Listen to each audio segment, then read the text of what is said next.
Hey guys, Tara here. Welcome back to the GT Online Racing video. This time we're in muscle cars to start with, and once again starting towards the back as we always do. And we get an okay-ish start though. I mean, there's 30 cars, 27, so we're in the middle so far. I'm seeing a lot of Yosemites, Yosemite, how's it pronounced anyway? The Sabre Tabber might not have been the right choice because it's just being left for dead here on the straight, although it looks like there is some high-speed chicanes coming up. Just stopping over the touch track. It's very close to the tyre wall, just missed the tyre wall there. I have no idea how. I mean, must have been just a pixel away now. Heavy brake for this hairpin, we missed that braking zone completely. It's like a few cars actually going into the wall there, so we get back up now into 8th. I think we got down to about 9th or 10th.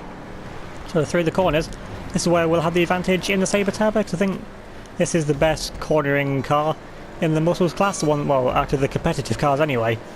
Now we're back up now into 6th, all over the back now. This must be going very deep into the braking zone. We get another chicane here though. We just get a little bit deep there, braking zone running out a bit wide there, just avoid the tree while once again just getting pixels away from disaster.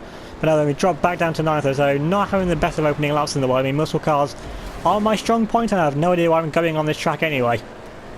You just combine those two things, and that's not the best combination in the world. They're going to go for the curve here, just following that dummy in front. So don't take the best line in the world. It's probably not the best idea to go for that curve fully. Though we did manage to get back on the inside there of that Yosemite. Now back up now into 6th place, gaining quite a bit now. We've got some good momentum in this car. They're running a bit while they're getting a bit on the grass there, getting stuck on the grass. Check out sign, it's going to kill our momentum. They're coming under heavy braking now for this uphill right-hander. These uphill corners, I'm not really too good at them either. You can see there we drop back down out to 7th, right behind this dummy race car once again.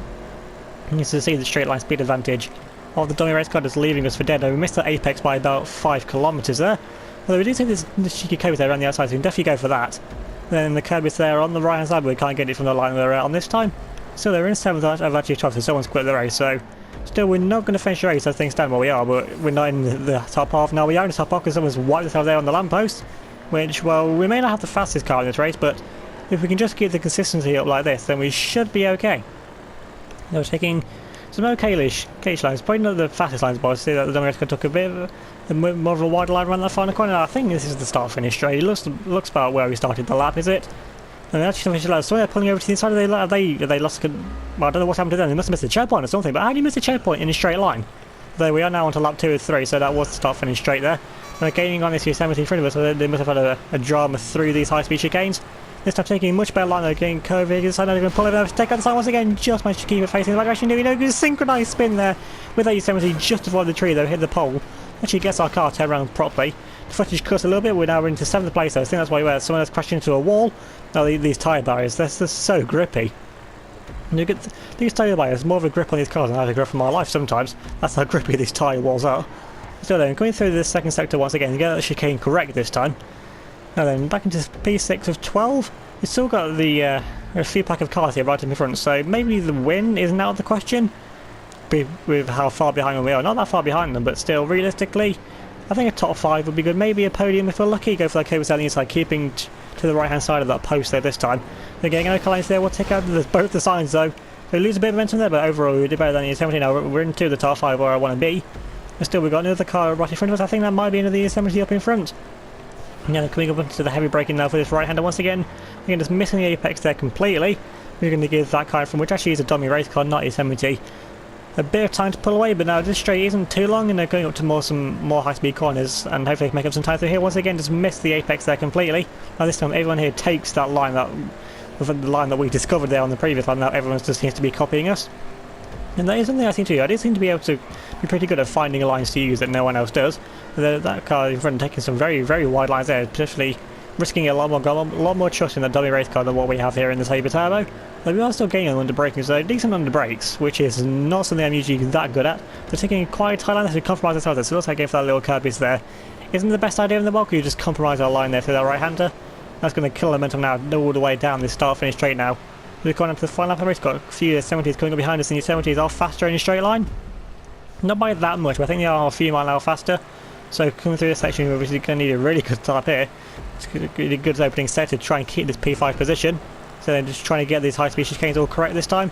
They're okay, take out Thomas again, give it airborne there. Oh my god, smack into a side and completely gone to space there. I thought they were going to go for right this side, but they've completely wiped themselves out. They've gone in, I think they may be in Mars now. Well, either way, I think the people need them because it's shot straight up into space. They're smacking into the wall there. That car has really put me off now. Onto this final lap of the race. We just need to get this part of the lap okay, and we're still in P5, so where I want to be. You see there is a P4 for the taking in front of us now. Again, okay stand there for this game, maybe a bit too fast into the left part of the game, but we still get okay through it. And we are keeping tabs on that damage coming from. Once again, just taking a bit cautious because what I found is the slower you go, within reason of course, the faster I actually end up going. So actually, there's P3 for us. So like, if you cut through it, just making mistakes now. This dummy race car makes a little bit of a mistake there. Try and get a nice time there through the chicane this time. Yes, we do. Avoid both the posts beautifully there. And I get footage cuts once again a little bit there. We're still in P5. They're still trying to make a move on this dummy race car. We get a bit of a poor line through there. We're still in P5 because down the straight, that's where the dummy race car is going to pull away from us. Of course, we're not much longer left going to stand now. This can be make a great time once again, just trying to keep all the momentum going. We get close to the apex that time, so a better line. I guess going for all of the Kirbys now. It's all about Wizco, it's all about building momentum. We're not going to be able to do slides like that. That's how we lose momentum. Yeah, lost about a few tenths there to that 2024. I don't know where they're going. They're running out really wide. That's going to kill their momentum completely. And they're going to try and pull side by side. Actually, just get ahead there. Don't risk coming under braking there. They go much later under brakes than what we do. Get a little bit of a slide on there. They crashed. I think they may crash into the wall there. So the grippy tyre is claiming another victim there just before the finish line. Yeah, they're just going to read the run now. Down to the straight. Is there still a chance for a podium? Unlikely now. They're going to finish on third place there. Just finished with still P4, given the race that we've had there, from being backwards and spinning. P4, see that's actually a really good result. Now coming on to the race, which I know you all want to see, which is, I think, a first for the channel. Well, no, it's a first in contact race. Anyway, we've done supercars v planes before, but not in contact form, I don't think. Starting in P5, so starting in mid-pack, so a better start to this race than what we've had in a few previous ones. Now going side by side now with his other T20, the P3. Besides that, oh, that's so close there. So everyone's got wiped out there by a Prius, and I do not want to get crashed out by a Prius. Now still going side by side now with this T20. Get very close to the traffic there once again. Just seeing the traffic there at the last minute. It was like with the inside line there, that T20 is just going to have the Lexus to pull away. Now we're now in P4. I don't know if anyone's actually gone for the planes to start with. I think someone may have gone for the planes. I saw a Wagner there on the right to start off with. Now then, with traffic on, there's not that much traffic, so traffic shouldn't be too much of an issue, but now coming up to this blind right-hander, this is where traffic could play its part because you can't see around the corner. There's a car there, there's a Jeep. So they're, what are you doing? Why did that 811 just reverse back into a course? Just don't look where you're going, 811, and then just use your straight on speed to drive off into the distance like nothing happened. Okay, I mean, that is one thing that annoys me about contact racing. Even people that know how to race properly, they don't look or think when they rejoin the track from their crash. You see the 811 just pulling away down to the distance. See, we have got a plane up behind us though, so it's like, I think that might be Jaffio in the plane, because I know he likes his planes in these races, since I think this is actually his race anyway, so he would know probably what's best to go for on this race. See, that 811's just absolutely left us for dead now with the straight line speed, because I don't have a straight line speed supercar. We've got the Zentorno and the T20 and a Voltic for some reason. Yeah, the Voltic from the Union Career videos. I think that was season 2, but anyway. So we're actually getting back now onto the back of this 811, and they wanted to be taking themselves out. I think that may have been on the Prius actually, or a Surge. I think it was an electric car, and that is karma for them. I'll gladly take that as their karma. Why themselves out on an electric car? Just the shame they've been brought now. So I've been into P3 though. The car in front, it's actually, the second place isn't too far in front, but then the leader I think may have quite a bit of an advantage. Yeah, they got about 4.85 second advantage on us. I think that they'd be in a straight line supercar as well, and looking quite a bit actually on this car in front. So trying speed, actually they have a crash there. Now into second place. Actually, is that the leader in front of us? I think that actually might be the leader. So actually there's a plane as well, so I think that might be Jaffe. Again, the planes of course don't have the straight line speed on us, but they have easily the cornering ability because while they're in the air, and unless there's any DeLoreans in the sky, then they don't got anything to worry about. So Jaffe, they're getting really close to that Nero Custom that's in the lead, and this is honestly, this is racing that you never see. This is definitely something special here, something very, very unique indeed. Racing a plane so closely, because if we hit them, they could take that. We could take that. The footage cuts a little bit for some reason, like he did in the previous race. So they're coming on now onto the start. The next lap 3-4, so 2 laps this race yet to go. Jaffe there once again going for the planes, but now we will have the momentum on the plane to start off with, because once again you need to get up to speed first. And see Jaffe there keeping very low to the ground. Of course, some of the normal checkpoints the plane has to go to. That is the challenge of the plane side. Now they're getting so close there to Jaffe, and now Bridge going underneath. He's going to land, and it's going to be so close there. Jaffe just avoids my roof there again, and we literally undertook a plane in a race. That is something I never thought I'd see, and definitely this has to be one of the race highlights of the GTA racing so far. And I think that there will ever be coming onto this right-hander once again, trying to get a nice time. Jaffe there's plows around the corner. He took a plane just to avoid the Jeep there.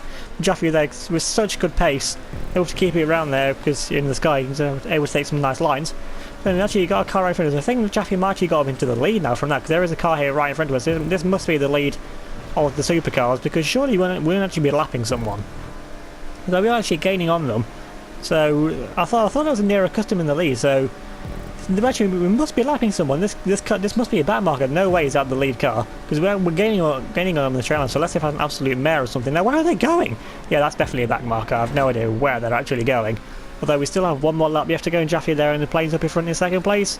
Probably go for the lead if you can have another good roll like you just had. No, to lap 4 or 4. This is where we have a momentum over the plane, because the plane needs to get up to speed from when it turns from the Wagner into a plane. Although Jaffe hasn't got the legs on, he's quite some way in front of us now, coming onto this point, onto the bridge wave. And actually, yeah, he's crashed into the bridge, wrapped himself around it, and we can back up now into P2. We've not got much further left to go in this race. Can we hold on to this second place finish? Maybe even get something close to the win if the leader has an absolute mare like they did on the first and second laps. But they imagine they do have quite a bit of a lead on us.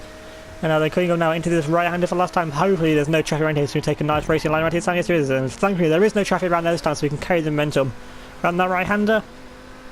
But I don't think we're going to catch the lead. See there, about 4.3 seconds up the road. So unless they have a crash or something, but down this piece of road where there's not too much traffic, so honestly I don't see a crash happening. So it looks like they've got the win in the bag. What we do now is focus now on keeping this P3 position. We've got 3 seconds advantage over P3, and Jaffe's actually dropped down to P4 now, so wrapping himself around the bridge really hasn't worked out too well for Jaffe, and the plane really got one corner left to go. I'll take our cyclists there. Actually, there may have been a lag because they actually disappeared after I hit them.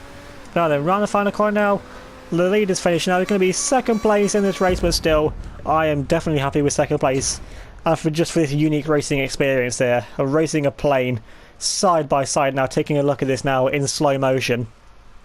Getting so close to the plane. I don't know why his plane was going so slowly. You see, it's literally ended up going underneath him. So remember to leave a like if you enjoyed the video, leave a comment down below. Subscribe if you're new and hit that notification bell so you don't miss out on any of my future uploads. You can just see here how close we actually got to Jaffe. I didn't actually see it at the first time. We could think it was a wheel. I think, yeah, you can see that he actually scraped my roof with his wheel. So remember to leave a like on the video, comment down below, check out my Discord server, which will be linked in the description, on my Facebook, Twitter, Instagram, so follow me on them as well. Thanks for watching, and I'll see you all next time.